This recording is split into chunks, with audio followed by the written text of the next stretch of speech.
Assalamualaikum warahmatullahi wabarakatuh. Perkenalkan, kami dari kelompok 4 Ekonomi Internasional akan membawakan sebuah materi yang berjudul Hambatan Tarif dan Non-Tarif dalam Perdagangan. Oke, langsung masuk saja ke materi yang pertama. Hambatan tarif adalah bentuk hambatan yang berupa pemberlakuan biaya masuk ataupun pengenaan tarif lainnya terhadap arus barang masuk ke dalam suatu negara. Hambatan tarif biasanya dihubungkan dengan proteksionisme, yakni kebijakan ekonomi yang membatasi perdagangan antar negara. Telah banyak perundingan perdagangan internasional atau perjanjian multilateral untuk mengurangi hambatan tarif ini. Banyak tarif perdagangan yang dihapuskan, tetapi komoditas tertentu seperti produk perikanan masih membutuhkan proteksi lebih, sehingga kebijakan tarif impor tetap diberlakukan pada komoditas tersebut. Besar tarif yang dikenakan pada produk impor di suatu negara bergantung pada negara asal produk tersebut. Selanjutnya yaitu hambatan non-tarif. Hambatan non-tarif adalah cara untuk membatasi perdagangan dengan menggunakan hambatan perdagangan dalam bentuk selain hambatan tarif. Beberapa negara menggunakan hambatan non-tarif untuk membatasi jumlah perdagangan yang mereka lakukan dengan negara lain sebagai bagian dari strategi politik atau ekonomi mereka. Negara-negara umumnya menggunakan hambatan non-tarif dalam perdagangan internasional. Segala hambatan terhadap perdagangan internasional, termasuk hambatan tarif dan non-tarif, umumnya mempengaruhi ekonomi global karena membatasi fungsi pasar bebas.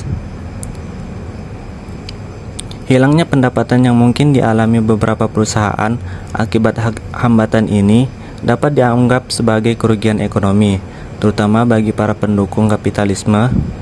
Mereka percaya bahwa pemerintah harus menjauhkan diri dari campur tangan dalam kerja pasar bebas.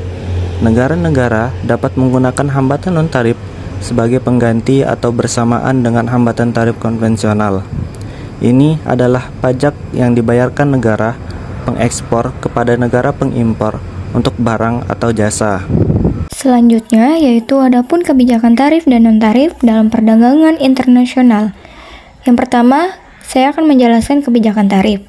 Jadi, tarif adalah pajak yang dikenakan pada produk impor untuk melindungi industri dalam negeri dari persaingan dengan produk impor yang lebih murah, serta mengatur volume impor.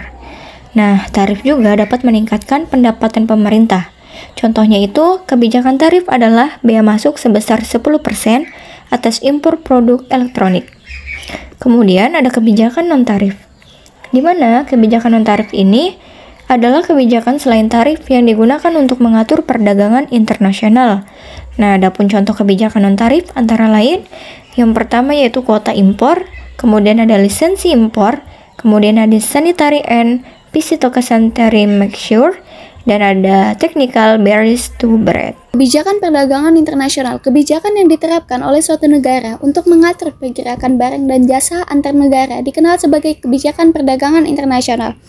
Perdagangan internasional adalah komponen utama dari kemajuan ekonomi global di era modern. Kebijakan perdagangan internasional dirancang untuk meningkatkan pertumbuhan ekonomi, meningkatkan kesejahteraan masyarakat, dan memperkuat posisi suatu negara dalam perekonomian global. Kebijakan perdagangan internasional setiap negara berbeda tergantung pada kondisi ekonomi suatu negara tersebut. Keunggulan komparatif. Keunggulan komparatif dalam konteks perdagangan internasional mengacu pada kemampuan suatu negara untuk memproduksi barang atau jasa dengan biaya peluang yang lebih rendah dibanding negara lain. Dalam perdagangan internasional, prinsip keunggulan komparatif yaitu setiap negara harus fokus memproduksi barang yang memiliki biaya peluang paling rendah dan mengekspornya. Dengan begitu, negara tersebut bisa mengimpor barang dari negara lain yang memiliki keunggulan komparatif dalam barang lain, sehingga semua negara mendapat manfaat dari perdagangan internasional.